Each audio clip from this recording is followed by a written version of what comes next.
Welcome back to the deep dive, everybody. Today we're diving into a listener request, the ISO 19011.2018 standard. So, get ready, the learner, as we unpack all the foundational stuff about management system audits. Specifically, we're going to focus on clauses 1 through 4. And think of us as your guides here to point out all the important bits you absolutely got to know. Yeah, that's it. Management system audits might seem kind of, well, dull, but they're super important for any organization that wants to get better and meet those standards. Right. Our mission right here in this deep dive is to make it all clear. The core ideas behind these audits, just based on these first few clauses. Yeah. We want to get you to that point where you're like, got it. Without getting bogged down in the super technical stuff, think of it like a shortcut to understanding the essentials, right? All right, so let's jump right in, huh? Clause 1, scope. So what's the deal? What kind of boundaries does this standard set up? What's it actually all about? Clause 1 is all about definitions, Yeah. right? What this standard is and maybe just as importantly, what it isn't. Basically, ISO 1911.2018, it gives you this whole framework for auditing management systems. Okay. But it's not just about the nitty-gritty of doing an audit.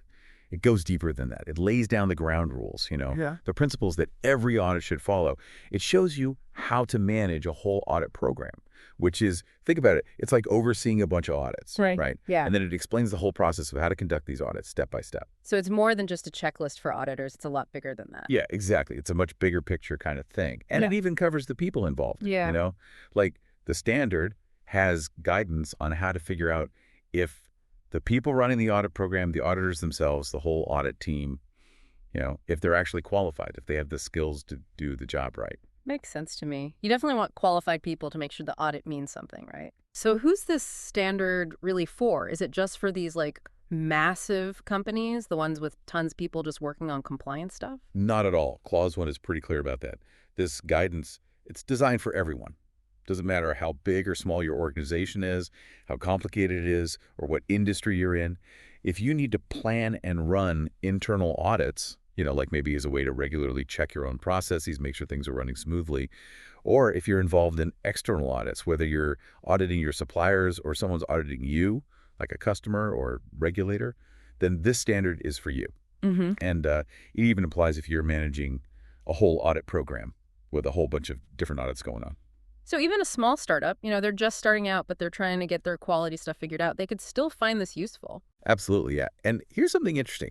The standard, it's specifically about management system audits, right? The things like quality management, environmental management, safety management systems, that kind of thing. But Clause 1 also says that you can use these principles for other types of audits too. The key thing is making sure the people involved have the right skills and knowledge for that specific kind of audit. You got to match the schools to the task. Right. So that gives us a good overview of what this standard's about. So let's move on to Clause 2, normative references. Now that sounds a little official, don't you think? What's the key takeaway here? So usually in a lot of these standard documents, you have this normative references section. And it's basically a list of other documents that you absolutely need to understand to properly use that standard. These other documents, they basically become like part of the standard itself. Okay, so are we going to need a whole stack of other ISO standards to figure out ISO 19011? Well, here's the thing. With ISO 19011.2018, Clause 2, it says straight up, there are no normative references. None? Seriously? That's kind of unusual, isn't it? It is, yeah. What that means, practically speaking, is that ISO 19011.2018, it's self-contained. It's got everything you need. You don't need to go running around looking for other specific standards to make sense of it. Huh. So it's like a one-stop shop. Everything's right there in one document? Exactly. Think of it like a really complete instruction manual, one that doesn't keep telling you to go check other manuals for more information. It's all right there. Well, that is helpful. At least we can focus on this one document without getting, sidetracked. Okay. So let's dig into Clause 3, terms and definitions. Now, this is where we start learning the audit lingo, right? We got to speak the language. Exactly.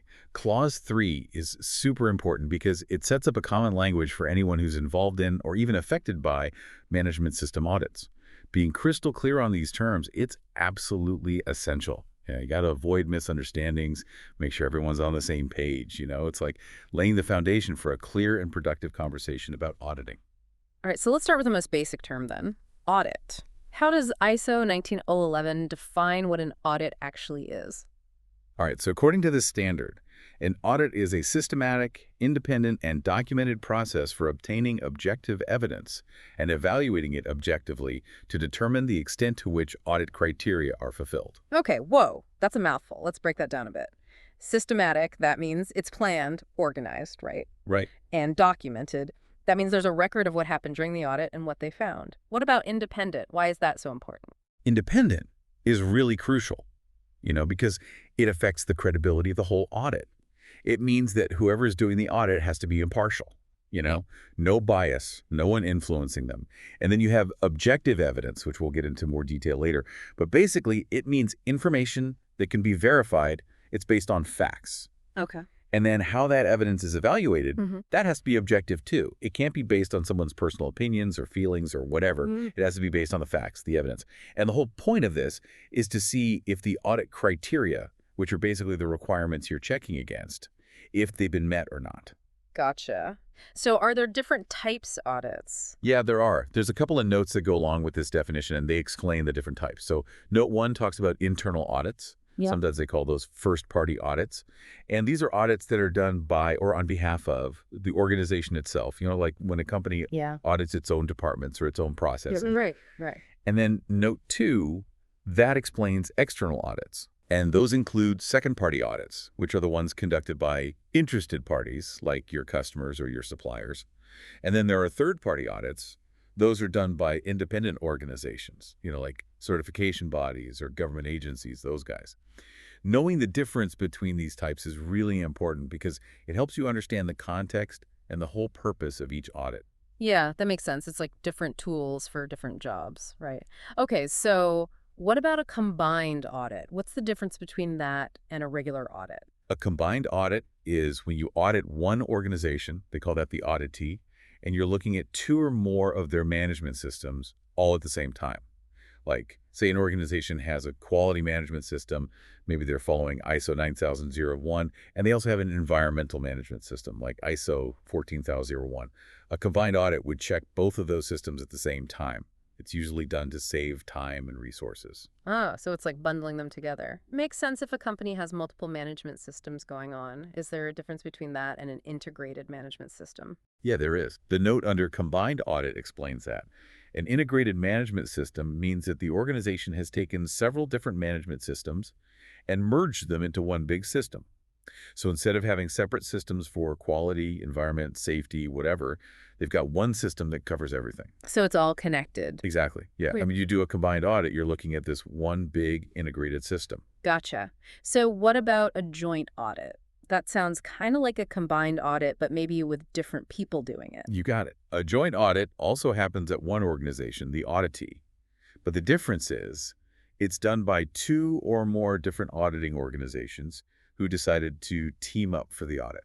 Interesting. So instead of one team looking at multiple systems, it's like multiple teams all looking at the same organization. You got it. That's exactly it. You might see this happen when the organization they're auditing has really complicated operations. Or maybe different stakeholders want to pool their resources for an audit, kind of share the work. So it's more about collaboration between the auditors rather than looking at multiple systems. All right, moving on. We've got audit program. What does that mean? Think of it as the big picture, the strategic level. An audit program, it's basically the plan for all the auditing that's going to happen. It sets out like what audits need to be done, when they should happen, and why. Okay, so it's like the master plan for all the auditing activities, right? Then we've got audit scope. That sounds pretty self-explanatory, like defining what's actually included in the audit. Yeah, that's pretty much it. Audit scope defines the boundaries of a specific audit. Yep. It tells you exactly what you're going to be looking at. Yeah. Note 1 gets into more detail. It says that usually this includes the physical places and, get this, virtual locations that will be audited, because so much work is done online now. Right. And then it also includes the specific parts of the organization, like what departments, what functions, what activities, what processes, and then the time period that the audit covers. That virtual locations thing, that's pretty relevant these days, right? A lot of companies are working remotely, doing everything online. Totally, yeah. Note 2 actually defines a virtual location as any place where work is done or a service is provided online. Doesn't matter where the people actually are physically. Yeah. Which is super important these days when you're trying to do an audit that actually reflects how modern organizations work. Yeah, absolutely. Can't ignore the virtual world anymore, right? Okay, so we've got scope, but then there's also audit plan. What's the difference? Think of it like this. You have the audit program, that's the overall strategy. Then you have the scope, which tells you what's included in a specific audit. Mm. And then the audit plan, that's where you get into the details, the step-by-step of how you're actually going to do that audit. Okay, so the plan is the how, the nitty-gritty details of actually carrying out the audit. Exactly. It outlines things like who's going to be audited, when, and what methods the auditors are going to use. It's the tactical plan for each individual audit Hmm. within the larger program and the defined scope. Okay, so program is the why and the general what. Scope is the specific what for a particular audit, and plan is the how. Makes sense. So next we've got audit criteria. What exactly are these requirements that the audit is checking against? Audit criteria, those are the benchmarks, right? The standards, the policies, the procedures, the regulations, all of that. They're the expectations that the auditors are checking against. Okay. And these criteria, they can come from all sorts of places. Yeah. Note 1 talks about legal or regulatory requirements. Yeah. If that's what the criteria are based on, then the audit findings are usually expressed in terms of compliance or non-compliance. Did they follow the law or not? Right. And then note 2, it give a bunch of examples of what these requirements might include, like the organization's own written policies and procedures, work instructions, legal obligations, contracts with customers, that kind of thing. Basically anything that's a defined expectation and it's relevant to what the audit is covering. So the criteria, they're like the rules of the game, right? Everyone agrees on them beforehand, and then the audit checks to see if they're being followed. Okay, now let's talk about objective evidence. This is the information that the auditors are collecting during the audit, right? Okay. Objective evidence is any data that supports that something exists or that something is true. Hmm. Note 1 says that you can get this evidence in a lot of different ways. Like you can observe activities directly, you can take measurements, do some tests, look at records, interview people, all sorts of things. But what's important for audits, and note 2 highlights this, is that objective evidence, it usually consists of records, statements of fact, things that are relevant to the audit criteria and that someone else can verify, someone else can check to make sure they're accurate. So it's not just someone's opinion or, something they heard from someone else. It has to be like hard facts, right? Yeah. So then we have audit evidence. Is that the same as objective evidence, or is there a difference? They're very closely related. Audit evidence is basically the objective evidence that the audit team actually collects and uses to make their judgments. So you could say that all audit evidence has to be objective, but not all objective evidence becomes audit evidence, if that makes sense. It has to be relevant to the audit criteria. Okay, so objective evidence is like the big pool of information, and audit evidence is what the auditors actually pick out and use because it's relevant to the criteria.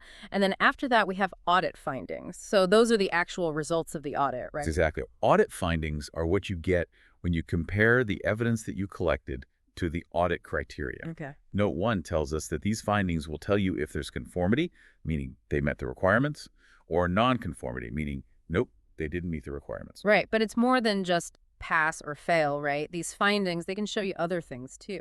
You got it. Note 2 points out that the audit findings can also help you identify potential risks that the organization needs to deal with. Or, maybe there are some opportunities for improvement in their processes. And sometimes it can highlight good practices, things that the organization is doing really well. Oh, okay. Stuff they can maybe share with other parts of the organization or even share with other organizations. And note 3, it just reminds us that when the audit criteria are those legal requirements, then the findings, they're often called compliance or non-compliance. Got it. So the findings are like the detailed notes from the audit team, like what they observed, what they think about the evidence, and then all of those findings, they lead to the audit conclusion. So what's the audit conclusion? That's the big picture, the overall outcome of the whole audit.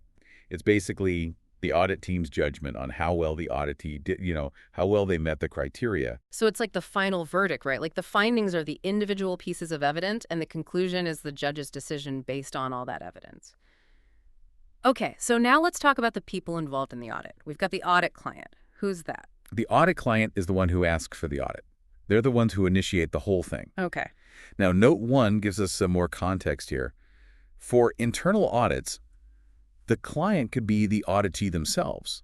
Maybe a department asks for an audit of their own processes to see how they're doing. Or it could be the person or the department that manages the audit program for the whole organization. But for external audits, the request could come from outside the organization. It could be a regulator, a customer, a supplier, anyone who has an interest in making sure the organization's systems are up to par. So the client is the one who kicks off the audit, and they're usually the ones who get the final report, right? And then you have the auditee. Who are they? That's the organization or the part of the organization that's being audited. They're the ones under the microscope, so to speak. Pretty straightforward. They're the ones being audited. And then there's the audit team, who's usually on the audit team. The audit team, it's the group of people who are doing the actual audit. It could be just one person or it could be several. Okay. Note 1 says that if there's more than one auditor, one of them will be the team leader. They're in charge of coordinating everything. And then Note 2 clarifies that you can also have auditors in training on the team. Mm-hmm. They're there to learn the ropes under the supervision of more experienced auditors. And sometimes the audit team might need some extra help, some specialized knowledge. That's where the technical expert comes in. Right. So you don't always just have a single auditor with their checklist. It can be a whole team of people with different levels of experience. And they might even have some special expertise depending on what they're auditing. So what about the technical expert? What do they actually do during the audit? The technical expert is there to provide their specific knowledge to the audit team. Maybe they're an expert in the organization's industry or the processes being audited, Right. or maybe they have a particular technical skill. They're there to help the audit team understand what they're looking at. Okay. Note 1 says that this expertise could be about anything, really. It could be about the industry, the activities, the products or services, a technical area, even language or cultural stuff. But, and this is important, Note 2 emphasizes this, the technical expert isn't an auditor. They're not there to make judgments about whether the organization is doing things right or wrong. They're just there to provide information and support the audit team's understanding. Got it. So they're like consultants brought in for their specific knowledge. And then you also have the observer. What does the observer do? The observer is basically there to watch. They go along with the audit team, but they don't actually participate in the audit itself. So they're just taking it all in, but they don't contribute to the findings or conclusions. Okay, exactly. They might be there to learn about auditing, or maybe they're representing a particular stakeholder, or they're there for some other reason. Yeah. But they're not actively auditing. Okay. So now let's move on and define the main thing we're auditing, the management system. What is that? A management system, it's basically the framework that an organization puts in place to manage its activities and achieve its objectives. It's how they make sure things are running the way they should. Note 1 points out that a management system, it can focus on just one area, like quality, or it can cover multiple areas. Note 2 goes into more detail about the stuff that makes up a management system. Things like the organization structure, who's responsible for what, planning activities, operational processes, their written policies, established practices, rules, their beliefs, their overall objectives. It's a whole package. And then Note 3 tells us that a management system can cover the entire organization, or it might be limited to specific departments or functions. Gotcha. So it's about how the organization sets itself up to achieve its goals.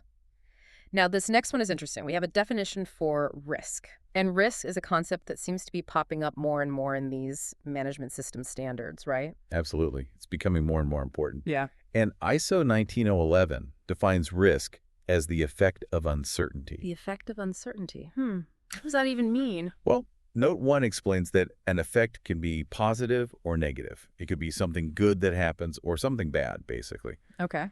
And Note 2 defines uncertainty as, not having enough information about something or having incomplete information, so you don't really know what's going to happen. Right. Note 3 adds that people often describe risk in terms of the things that might happen and the consequences if those things do happen. Right. And Note 4 says that risk is often expressed as a combination of how likely it is that something will happen and how bad the consequences will be if it does happen. The key takeaway here is that risk isn't just about bad things happening. It's about anything that could happen, good or bad, when you're not completely sure what the outcome will be. So it's like anything that's uncertain, that's a risk. In a nutshell, yeah. Now, we also have the terms conformity and nonconformity. Those are pretty central to auditing, right? Those are the two basic outcomes of an audit. Right. So conformity means you did what you were supposed to do, and nonconformity means you didn't. Simple as that. Exactly. You met the requirement or you didn't. Black and white. And then we've got competence, Pretty important for auditors and anyone involved in the management system, I'd say. Definitely. You got to know what you're doing. So how do they define competence? They define it as the ability to apply knowledge and skills to achieve the results you want. Basically means having the right skills, the right knowledge, the right experience to do the job properly. Makes sense. And a requirement, as we talked about before, that's the standard you're measuring against during the audit, right? Yep. And the standard defines a requirement as a need or an expectation that's stated, generally implied, or obligatory. Hmm. Note 1 clarifies what generally implied means. It means that it's based on, common practice, what people usually do in the industry Right. or in that specific organization. And Note 2 says that a specified requirement, that's one that's clearly stated somewhere, maybe in a written procedure or a standard document. Okay, so we're really building up our auditing vocabulary now. Next up is process. Organizations have processes, and auditors look at those processes, right? Right. A process is just a set of activities that work together to achieve a particular result. It's how you get things done. Okay. And how about performance? What does that mean in this context? Performance is just a measurable result. Note 1 tells us the performance can be about quantities, like numbers and data, or qualities, like descriptions of how well something is done. And Note 2 adds that you can measure performance for all sorts of things. Activities, processes, the quality of the products or services, how effective the entire system is, even the overall performance of the organization. So anything you can measure to see how well something's working, that's performance. Basically, yeah. And finally, we have effectiveness. What's the definition of that? Effectiveness is all about achieving your goals. It's about making sure the things you plan to do are actually happening and that you're getting the results you wanted. It's not just about doing things right, it's about doing the right things and getting the results you're aiming for. Right, you could be really efficient at doing something, but if it's the wrong thing, it's not effective. Exactly. Efficiency is about doing things the right way. Effectiveness is about doing the right things. Makes sense. Wow, we really went through all those definitions in Clause 3. Having a clear understanding of all those terms, that's super important if you're involved in audits, for sure. Absolutely. It's like learning the basics of a new language. You can't really have a conversation if you don't know what the words mean. Right. Okay, so now we're on to Clause 4. Principles of auditing. This sounds like the really important stuff, right? Like the ethical guidelines, the methods, the foundation for how audits should be done. You got it. Clause 4 lays out 7 principles that are considered essential for any good management system audit. If you follow these principles, your audit will be valuable and the results will be credible. Okay, let's take a closer look at each of these principles then. The first one is integrity. What does integrity mean when we're talking about auditing? Integrity is all about being honest and ethical, basically. Mm-hmm. It means that the auditors and the people managing the audit program, they should do their work with honesty and a strong sense of responsibility. Mm-hmm. They should only do an audit if they're actually qualified for it, if they have the skills and knowledge they need. They have to be impartial, no biases, and they have to be aware of anything that could influence their judgments. So it's like being trustworthy, being competent, and doing things the right way. No cutting corners, no playing favorites. Exactly. Okay, principle number 2 is fair presentation. What does that involve? Fair presentation means that the audit report has to be truthful and accurate. It has to honestly reflect what happened during the audit, the evidence that was collected, and the conclusions that were reached. Okay. And it also means that the report has to mention any problems that came up during the audit, any obstacles that the audit team ran into, and any disagreements that couldn't be resolved. Basically, all communication during the audit has to be honest, accurate, objective, timely, clear, and complete. So it's not just about saying good things or bad things. It's about presenting the full picture, warts and all, even if it's uncomfortable. Okay. The third principle is do professional care. What does that mean for an auditor? Do professional care. It's all about being diligent and using good judgment. Okay. Auditors have to be careful, thorough, and they have to use their professional knowledge to make good decisions. And the level of care they take, it has to match the importance of the task they're doing. Right. So a small audit of a low-risk area might not need as much attention as a big audit of a high-risk area, right? Exactly. It's about matching the effort to the importance of the audit. Huh. And a big part of due professional care is being able to make good, objective decisions no matter what happens during the audit. So being responsible, being thorough, and using your expertise to make the right call based on the situation. All right, the next one is confidentiality. Now, this one seems super important, especially considering how much sensitive information auditors have access to. Yeah, absolutely. Confidentiality is all about protecting information. Auditors can't go blabbing about what they learned during the audit. They have to keep things confidential.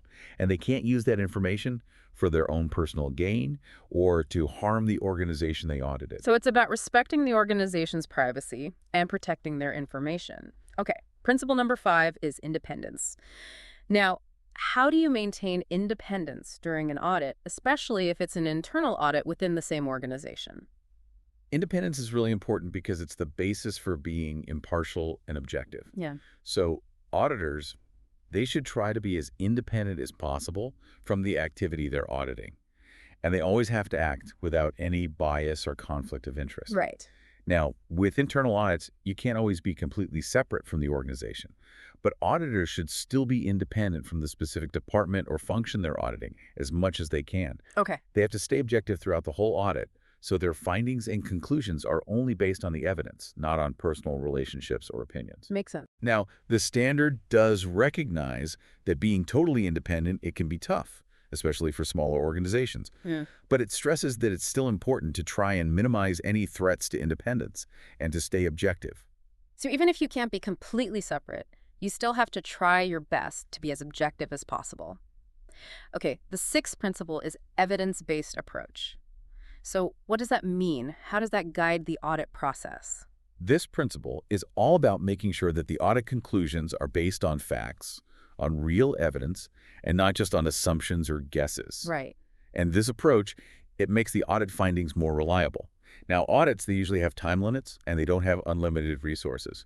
So the auditors, they can't look at everything. They usually have to take samples. Right. They can't look at every single document, every single process. Exactly. So choosing the right sampling methods and using those methods properly, that's really important to make sure that the evidence is good enough to support the conclusions. So it's about making judgments based on real data, not just gut feelings, and understanding that sampling is a necessary part of that. Right. And the last principle, the 7th one, is risk-based approach.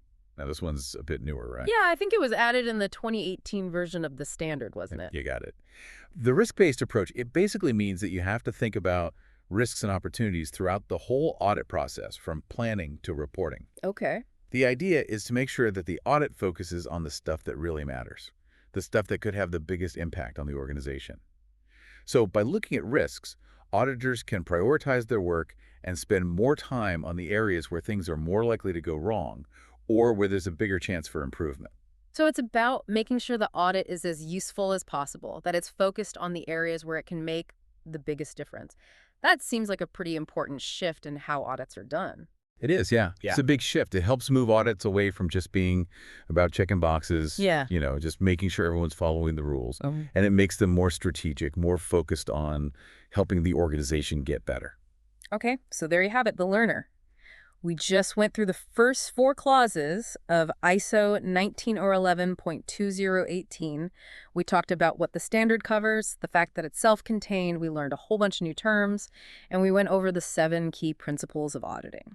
Yeah, and having this knowledge, it's like having a good foundation. Yeah. Now you understand what management system audits are all about, you know the language, and you know the principles that make them work. Right. So now you can start exploring this whole area with a lot more clarity and confidence.